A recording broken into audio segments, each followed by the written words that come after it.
is our panel presentation on innovative community-based interventions making an impact. And today joining us is Ms. Kelly Turner and 4 youth presenters. And from Symple Equazions. And then following them will be attorney Frankie Guzman, who's with the National Center for Youth Law, will come on, and his intern following their presentation. But Ms. Kelly Turner is the founder of Symple Equazion. Symple Equazion facilitates cognitive behavioral therapy groups for at-risk youth. In addition to facilitating groups, Ms. Turner also provides opportunities for youth to complete community service hours or attend youth leadership camps throughout California. She will first introduce the youth on the panel, and then she will moderate a dialogue discussion. Soon following will be Mr. Frankie Guzman. Frankie Guzman is an attorney with the National Center for Youth Law. He went from prison to a juvenile justice lawyer, helping youth in prison. Currently, he focuses on improving outcomes for system-involved youth and helping local jurisdictions and community-based organizations increase their respective capacities to serve high-end youth locally through funding from the California Endowment and the California Wellness Foundation. After each panel, we will then do questions and answers, but at this time, I'd like to turn it over to Ms. Kelly Turner. Thank you. Thank you. So we had a video presentation, and since we can't do that right now, that's fine. We're kind of used to having to fill in the gaps and fly by the seat of our pants. So ladies, I want to ask you to please kind of follow my lead and work with me as we have about 7 extra minutes to fill in. So I will start with introducing myself, as she did tell you, or tell you a little bit about myself. I'm originally from Los Angeles, South Central Los Angeles. I've been here in the Central Valley for the last, to be exact, since September 2009. When I was 19, I found myself in prison for 3 years for the crime of robbery. And so for 6 years, I went in and out, in and out, in and out of prison until 1996, I received 25 to life under the California 3 strikes law for the crime of forgery. And I served 13 years before I was released. And the judge actually resentenced me to 7 years, September 8th, 2009, and gave me time served across the board. And so that's important because that is the foundation for me starting Symple Equazion, which is the organization. We're a nonprofit, and Youth I Can is the program. So while I was incarcerated, I worked with an outside agency to help amend the California 3 strikes law. So if you remember the initiative in 2004, which I can't remember the proposition number right now, and I believe it could have been 66, I did a fundraiser for the organization, and I wrote a cookbook while incarcerated, and that cookbook was titled The Art of Incarcerated Culinary. And so, you know, this was all the ways that we improvise and cook to have a little bit of normacy in our life. So I got a job upon release, and the organization went out of business, and I found myself laid off in June of 2011. And so after going through the rejection period, to be exact, I was laid off June 20th, 2011. And June 21st, I decided, you know what? If I can write a cookbook while incarcerated on how to improvise, then I can write a cookbook on the things that I did while I was inside to transform who I was on the inside. And so that came about, The Art of Frowns to Smiles. So fast forward, now we're a nonprofit. I am in the school districts, a completely volunteer program that the youth can sign up for. I'm in alternative schools. We're in juvenile hall, and I work with the young ladies and now the young men in juvenile hall. Well, gee, I need something a little bit more than that. Oh, okay, I know what I'll do. Now I missed some things in the first book. Well, there's some more things that I should have expanded upon. Okay, so let me do another book, and now we have the power process. And so this is the curriculum that they use, the young ladies use, in conjunction with The Art of Frowns to Smiles. And so I did all of this, as the video says, and I think I may be able to stop talking in a few minutes. In 1 minute, I can stop talking. Oh, no, keep talking. Okay. So I did all of this because I believe, and I tell them all the time, the only difference between me and you is age. That if I knew what I know now when I was your age, I wouldn't have made the mistakes that I made. And when I was growing up, there wasn't anything like this. So please, please, please, please, I understand that when you are growing up, and I'm trying to limit what I say now because I actually do see the video coming up and I don't want to be redundant. The video was going to share a lot of this information with you. But I understand where they are, and I don't want them to make the same costly mistakes that I've made and have to suffer some of the lifelong consequences, the collateral damage that comes along with making poor decisions. So shall I keep on, or are we going to transition into the video? It needs about another minute Okay. to buffer. Okay. So I will start with introductions. And to my right is our president, Senya. Can you please introduce yourself and pass the mic?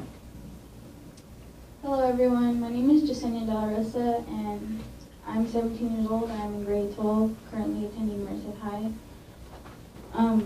My goals upon high school are to attend the Sierra Beauty College in my town and attain my cosmetology and barbering lessons, and from there on I want to move out of Merced and possibly attend an art institute to major in art and photography.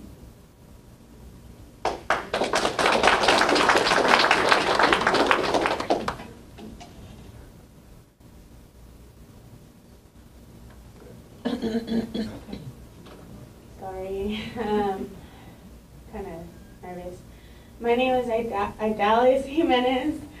I am an 11th grader going to graduate as my senior year as 11th grader.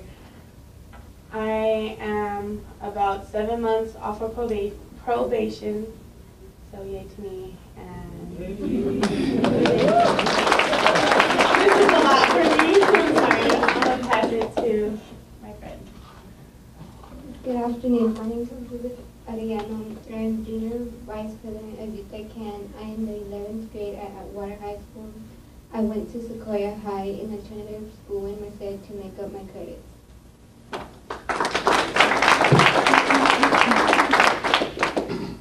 My name is Kathy William. I am the secretary for Youth I Can Symple Equazion. I graduated from Yosemite High School, which is an alternative high school in the community. And I am currently enrolled at the Merced Junior College.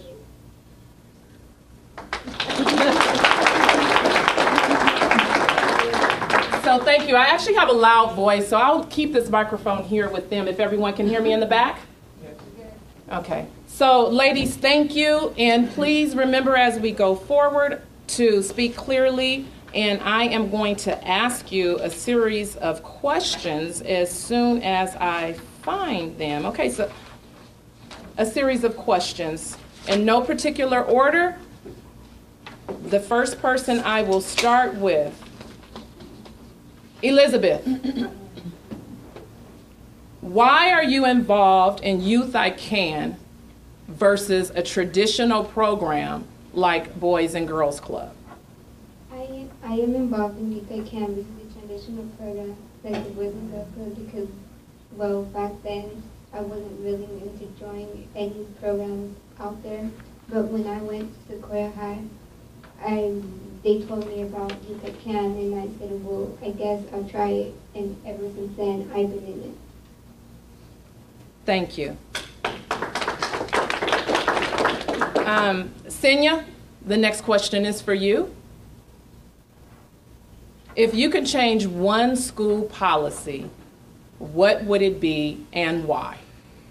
Well, speaking as a senior, I myself have been tardy many times due to a hectic schedule and like depending on other people for rides, because that's the only way I can get a ride. It should be less harsh upon it because being tardy to class does not disable me from learning. I can still learn even though I'm late, and it keeps certain students, seniors in particular, from moving on, like from graduating, and that's really harsh. And in addition, schools now are switching over to technology, and that is becoming more inconvenient.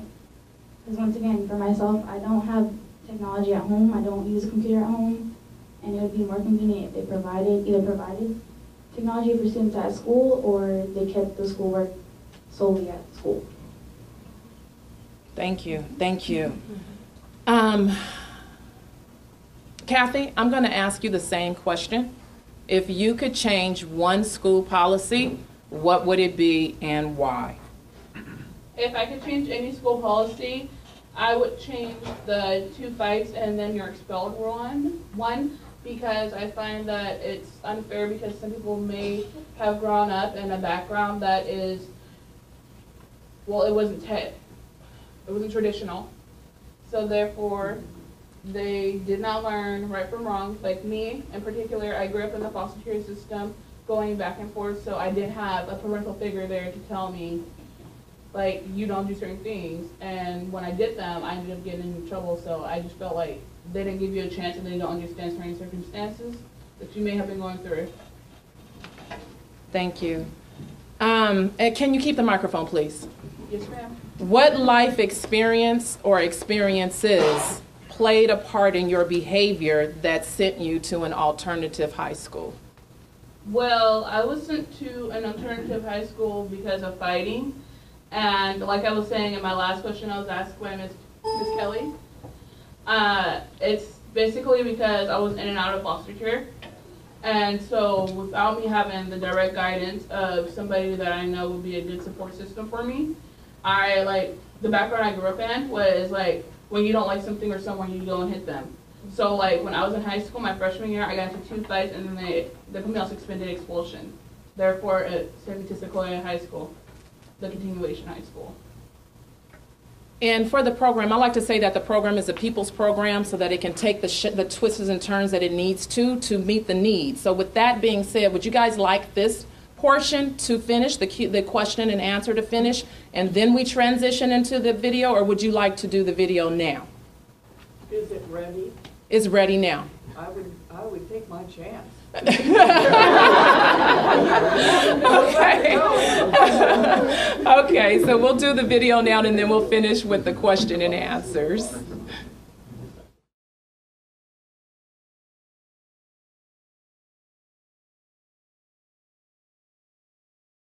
I am at 132 West 48th Street. I lived here until I was approximately 19 years old. It used to be green.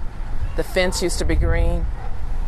And right here was a very big tree that my father tied me to and whooped me at the age of 12.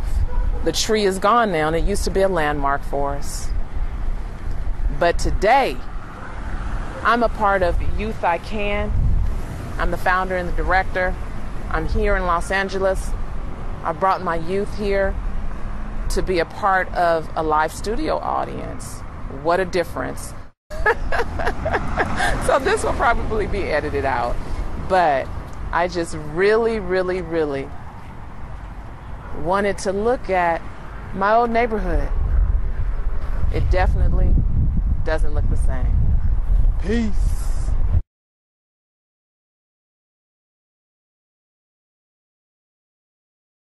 And then went back and got 25 to life under California 3 strikes law. Right. So total, I've done, I say 20 because I did a total of 19 years and 8 months of my life incarcerated. Rounded up is 20, so it's easier to say 20. 13 consecutive, and then the other in and out, in and out, in and out. So when I tell these kids I get it, you get it. I get it. I get it when you think you've grown and you know everything and can't nobody tell you nothing. I get it. I get it. Well, yeah, because I also get when you don't listen to folks and you don't accept their help, I also get the consequences and the hard road that it leads you down. You know, it's... Whew. And some of the kids that I'm working with, I can tell the look in their eyes and the tone in their voice that they're just there saying that they understand and they agree, but they're going back out. and going to do the same thing that I used to do. We're going to have their own experience. I have learned your past doesn't have to dictate your future, and that where you come from, it isn't your identity. I emphasize with the youth, it's your choices. It's the choices you make today that determine your tomorrow. And it is up to you to decide what you want your future to look like. That the youth can be anywhere, do anything they want to do. And that Youth I Can will be there to support them every step of the way. Youth I Can, we focus on helping youth change their internal conversations and their thought patterns. You know, I always tell them, what you focus on determines how you feel. How you feel determines how you act. And how you act determines your outcomes. I have a dream that one day every valley shall be exalted and every hill and mountain shall be made low. The rough places will be made plain and the crooked places will be made straight, and the glory of the Lord shall be revealed and all flesh shall see it together. Because when we go to the city council, we have to have everything organized. We have to have it so we want to use this money for this, this, and this. As last budget, we went and we told them we wanted a center. And this is why we wanted it, this is what it's going to be used for, and this is what it's needed for. Youth I Can provides excursions for our participants, and excursions are an important part of our program because it provides opportunities to experience and see different things that they normally don't see in their neighborhood, can't experience in their neighborhood. And it's those experiences that allow youth to see that there is more to the world than their neighborhood. And as we know, experiences are an important part of development.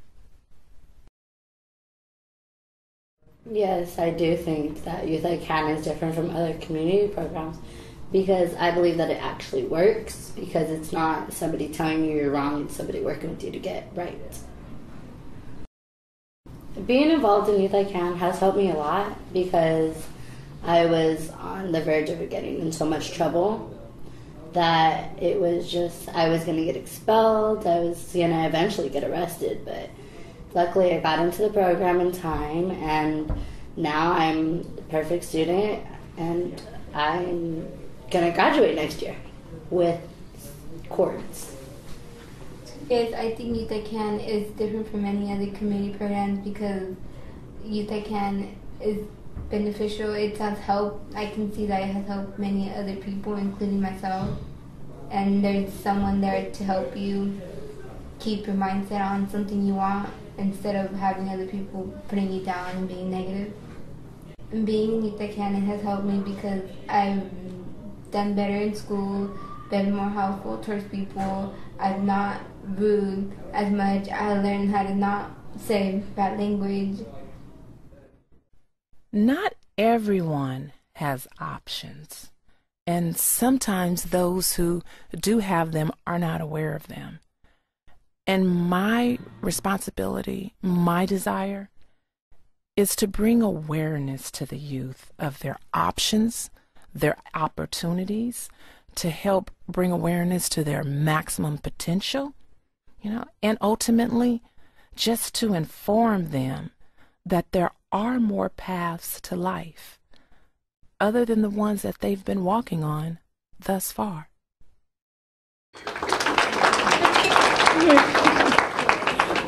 So as you can see, there's been some changes in our youth board, some foundational changes, and Senya is now the president and our POTS mediator. And Elizabeth, if you can share with them, I'm sure no one has heard the term POTS mediator, what that means, please. POTS mediator. And as we talk about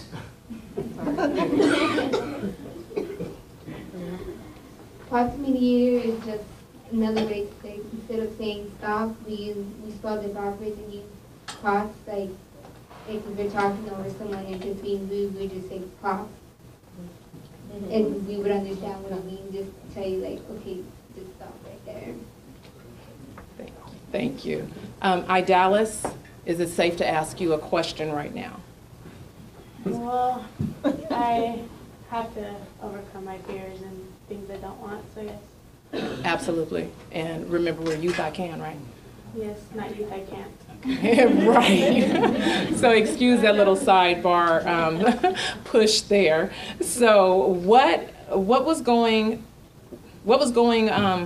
to school and juvenile hall like for you?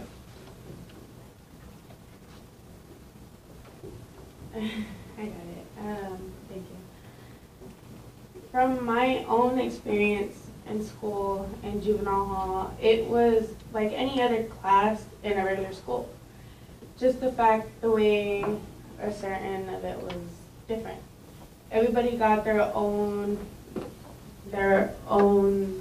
credit book, and it ran by their own pace that the student needed to go. It covered all classes, covered all subjects that a normal school would cover. So can I ask you another question? So going to school in juvenile hall, all the outside distractions, did that interfere with your learning process? The learning process, to me, wasn't hard. I could tell you that the surroundings during school was difficult.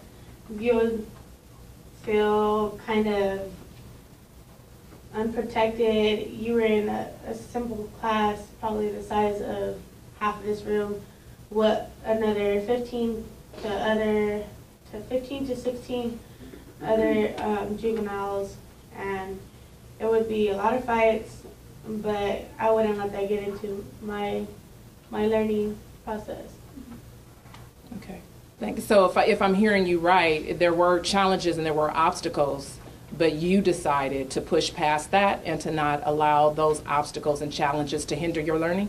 Correct. Thank you. Senya, I'd like to ask you a question. Do you think there needs to be more innovative programs in schools, and would you please explain your answer?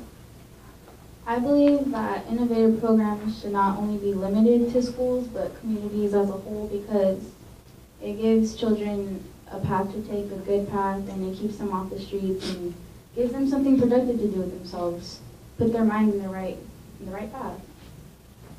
Thank you. And Elizabeth, I have one more question for you, and then I do believe this will be the end of our questions, and we can open it up for Q&A. Elizabeth, what life experiences played a part in your behavior that sent you to an alternative high school? Well, at home, there was always, I would go home to always, fighting going on with, my brother, with my dad, or, my dad with my sister. And just going to school every day is, all I could think about was, oh, what am I going to go home to now, today? Just thinking about, I couldn't even, concentrate on doing my homework because everything was just in my mind. Oh, I'm going to go home to another fight with my parents and stuff like that. So I think that this is a good ending.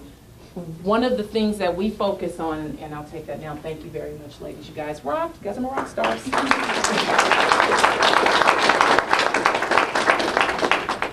One of the things that we like to think is important to us and we concentrate on is getting to the root cause of the behavior and not treating, the root cause of the problem and not addressing and limiting ourselves to focus on the behavior.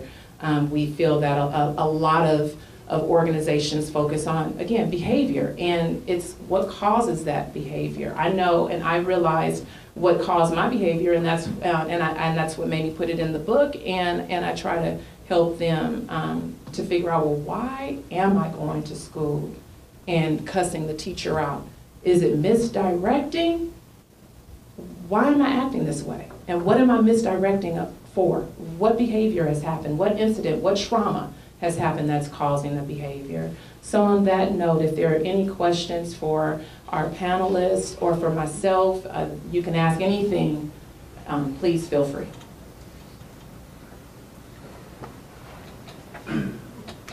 How you guys doing? Good. Good. I appreciate you guys coming up and sharing your story.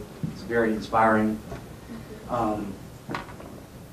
For any of you, can you name like three of the major events that occurred that resulted in you going to alternative school from regular school?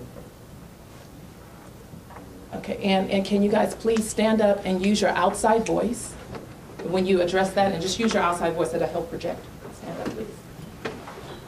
Well, I can personally say one was being moved from my mother's house in California to my dad's house in Georgia. My second thing that had assisted in me going to an alternative school was me being abused by my mom and my dad. And then the third was being separated from my family members.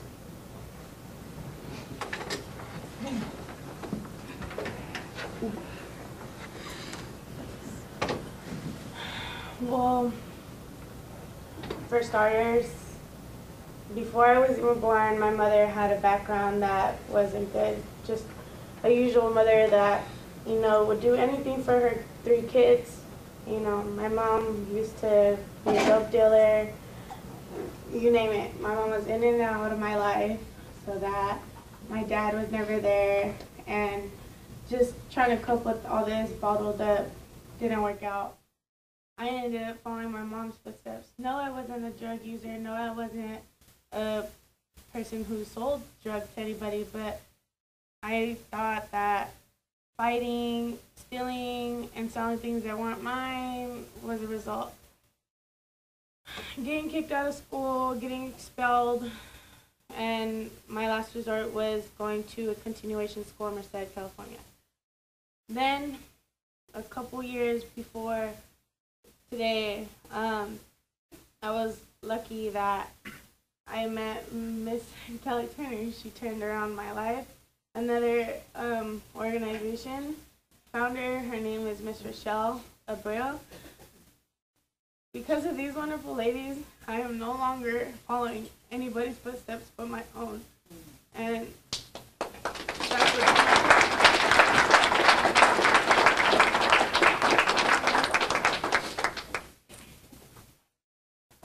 Thank you.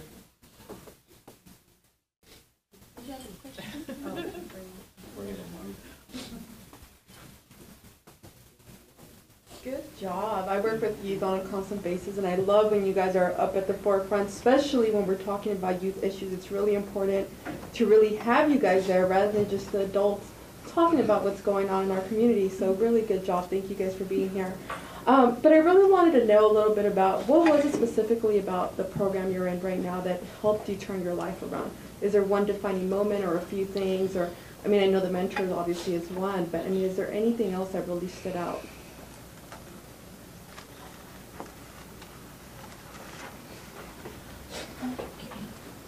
I feel like the moment that stood out for me, it's okay, I have a loud voice. You should have been at the I Have a Dream speech. So the one moment that stood out for me is when I first met Miss Kelly through my foster mother, who happened to be really good friends with her, who also had kids and did her program, and they actually succeeded. And then I met other kids in the community that were going through the same stuff I was going through, and that actually helped me create a bond with some of them. Like, although they may not be here because they were at school today, we also have really strong bonds, most of us do. And I learned it through a play that we did. It's called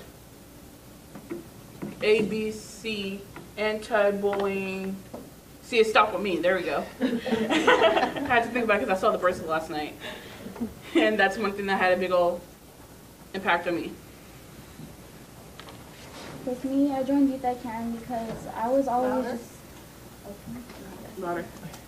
Can I get the microphone, please? Outside voice.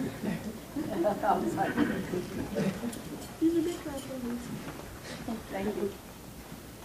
Okay, for me, the reason I joined Youth I Can is because I was just always just the quiet student in the crowd, and it made me realize that I am a leader and I do possess leader qualities, and it gives me a place where I can just be myself and communicate with people my age. And I never thought I'd be standing in this building right now, and it truly is an honor.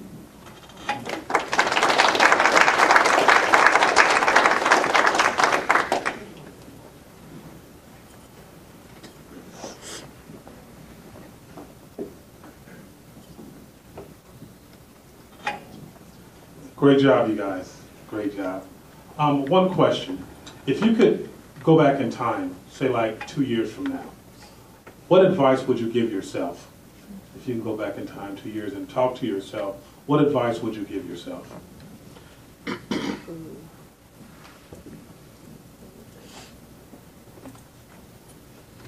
Honestly, we could take it back another year. Make it 3 years. I would tell myself to, I'd do everything I didn't do. I'd motivate myself. I wouldn't put myself in people's shoes who were in the same position as me but doing a lot worse than me. Instead, I would be putting people who should be able to motivate me. For instance, my sister, she has carried this whole life being a lot worse than me. And you know what? She has 3 kids, and honestly, 3 years ago, she was my only person I could talk to. You know, I didn't talk to her as much, but, you know, we had our own issues at home. But if I could, I'd tell myself to, you know, try a little more and, you know, try to, like, understand it more and try to get back to my own line instead of stepping out of it. If 2 years ago, the advice I would give to myself would be don't listen to others and don't let others put me down, because I used to have really low self-esteem until I met a few people in my life that have changed it and told me that my self-worth is more than what other people opinionate me to be. And so therefore, I'm now really, really outgoing and outspoken, if you haven't noticed it. And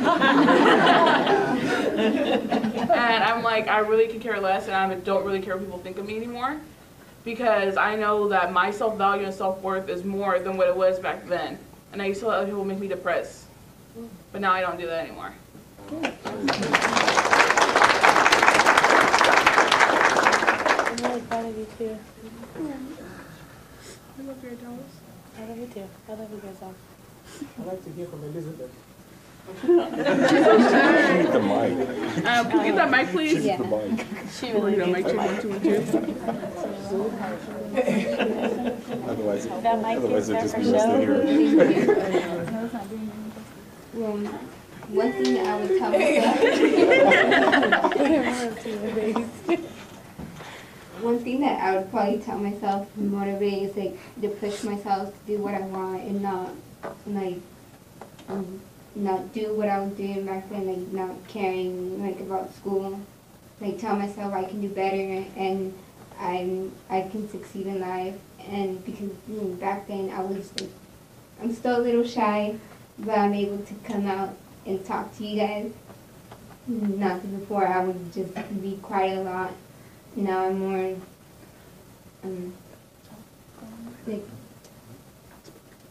like outspoken. Yeah. Outspoken and just keep pushing myself to do what I want in life.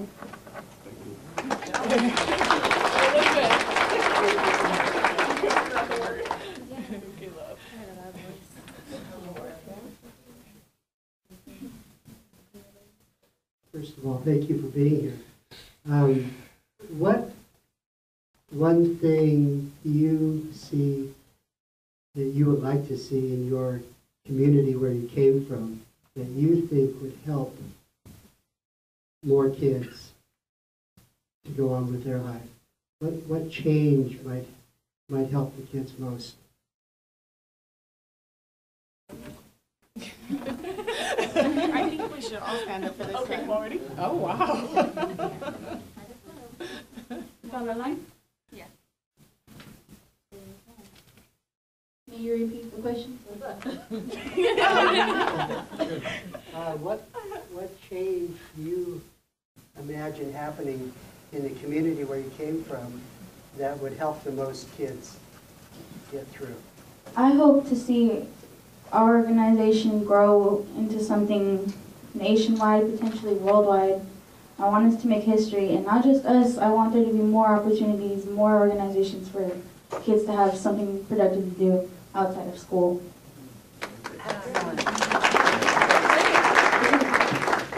I'll add on to that too. Not just our groups, our organizations, but I'd like to see more innovative programs that, you know, involve certain things to help us and other students and, you know, children, kids, you name it, to get off the streets and pay more attention to what's important in your life ahead of you. I like to see our program grow bigger and other, have more organizations out there and have them grow too as well with us. You don't know I don't need the mic. I don't know why y'all keep giving it to me. Anyways, I would like to see more organizations out there that are like ours to achieve and to expand on youth knowledge and power and improve on their self-confidence and stuff like that, like we do in ours. Obviously, we may be all girls, but we're all connected somehow. And I think it's like not just with young ladies, but I think it's with everybody in the community. Like, we need to see more youth activities, more youth opportunities, more jobs, less gang violence. Come on, you name it, we should have it. Why not?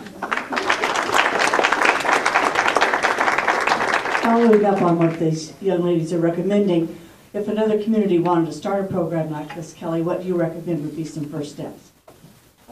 Okay, that's a good one. That would be the replication question. First steps, I would have to say one of the most important things, like I said, I like to consider it the people's program. And it's not about what I want to see and what I want them to do, but this is an example of them having a voice at the table. So things that I would like to see, and I'm getting ready to give away some secrets, but it's necessary for me to answer the question.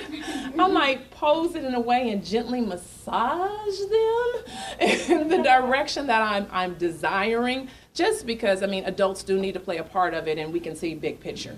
But for the most part, they really do get to have the final word. So I think not being gung-ho that this is my program, this is what I want to see, is the mindset, and that needs to take place first before you go out and do all the other typical things to establish and become legitimate. Ms. Kelly? Yes, ma'am. And I want to congratulate all of you up there too. First of all, are you guys in contact with other teen groups or youth groups outside of your county? Number two, it's wonderful to have a place on the table and to have a voice. What are you guys doing to force the legislatures and the policy makers to institute exactly what your dreams and vision are for your future? What are you guys doing about that? Will somebody speak to girls and women? Can I do it? Girls want it? Okay. Well, I don't know. Sorry. A little side conversation. We actually take part, we have another organization. It's called Girls and Women of Color Rising. And we actually we came here last time, I think, when was it? Last month. Last month, we came to the state capital, and we actually took part. I believe that we were going to talk to the governor and start doing a lot more things. We take part in what we believe in, and we are the voice that is ready to do whatever we can to go up to the main people and tell them, you know what, this is what we want. And whether you don't want to look at it, at least peep at it. Because you never know that there's people out here trying to do things. And if you're just going to leave it on your desk, why are you in that position? You know, we are the people. You guys say on the bills, it says, We the people, I forgot the rest of it. We the people of the United States of America. See, I'm not a money person, so I'm not materialistic. So.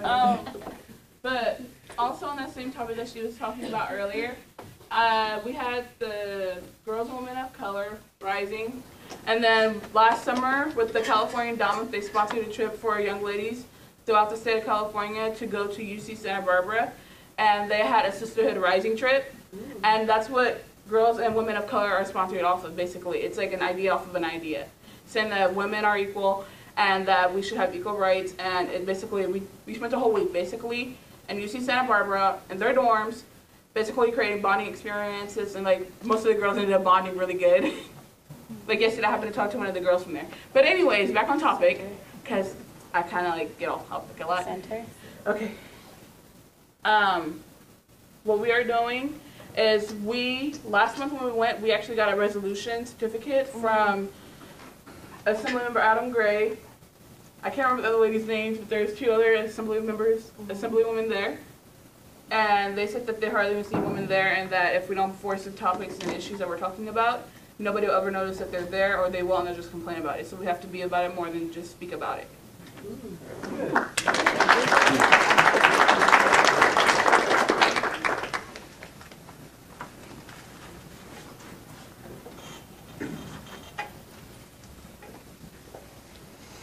I just want to say thank you for being young leaders and advocates in our community.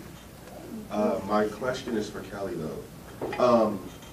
We have a lot of young ladies that are growing up in the marginalized communities that are looking at these images projected in the media on a certain way that they should live their lives, dress, and things of that sort, and most of them are negative, right? So how do you empower those young ladies to change that? Our plan is to get Girls and Women of Color Rising, for it to become first regional, and then coast to coast in California, and then nationally. And self-image is definitely one of the huge topics that we'll talk about. That'll be the platform for it. And providing resources to help them reshape the images that they have in their minds.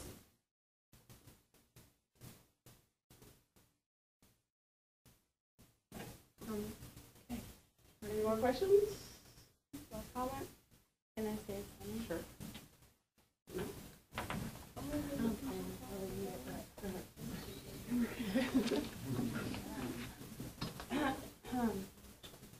Me personally, as a youth member of Youth I Can and so many other organizations, we also want to thank you guys for hearing us out and giving us the time and, you know, letting us do what we are trying to accomplish, and that's being the better voice, a stronger voice, and, you know, a group that are willing to work together and honestly create a bond.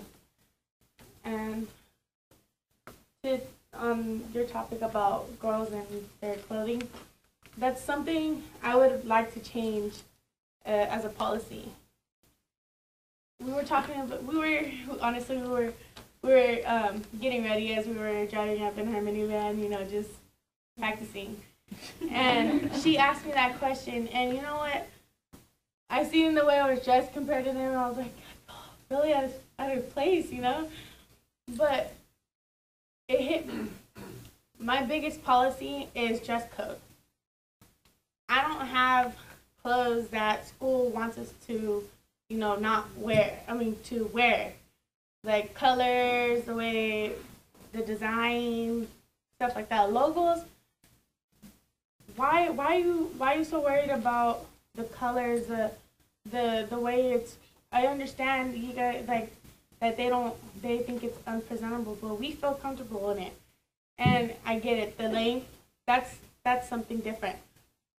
Not everybody in the communities anywhere has enough money. There's a lot of people that do have a lot of money for the clothes, but unlike me, I don't have the money to replace the clothes that they think that is not suitable for them. That's one thing.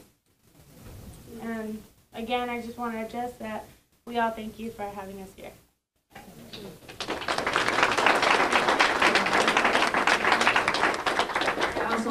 say thank you. It really is an honor to be here. Thank you,